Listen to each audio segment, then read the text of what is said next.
Ito mga kabayan, kumukulo na yung ating tiyan ng payang-payang, gaan-gaan, yung tinatawag na lumalagsik. Yung ating tiyan, ng ating payang-payang, lumalagsik o yung gaan-gaan sa Bisaya, ay ngayon natin ang isinaling dito sa glass para magandang tingnan. Ngayon ay natin ang isasalin dito sa ating baso. Yan mga kabayan. Napakaganda po ng kulay ng kanyang tiya.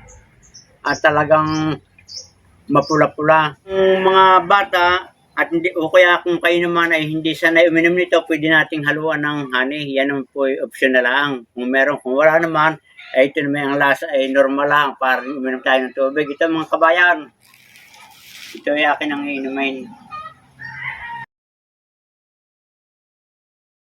Nice mga kabayan, may kaunti lang ang amoy ng bahas ng hair pero okay lang yan.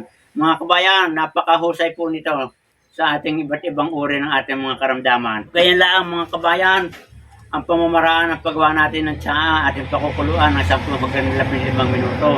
At ito mga kabayan ay disclaimer nga pala, doon sa mga hindi pa nakakasubok ng ganitong pamamaraan, baka hindi nyo magustuhan ay mas nakakabuti ang kayo ay sumangguni muna sa ating mga pangangalagang pangkalusugan, sa ating mga ekspertong doktor bago nyo isagawa ang ganitong pamamaraan.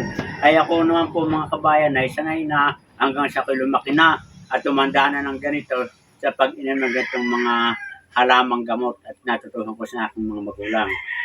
Mga kabayan, sana ay minatutunan kayo sa binahagi kong ito ng halamang payang-payang o gaan-gaan. At huwag niyong kalilimutan, paki-like, share and subscribe at pakapindot na ng notification bell para kayo laging updated sa aking mga ina-upload na video. Magandang araw mga kabayan.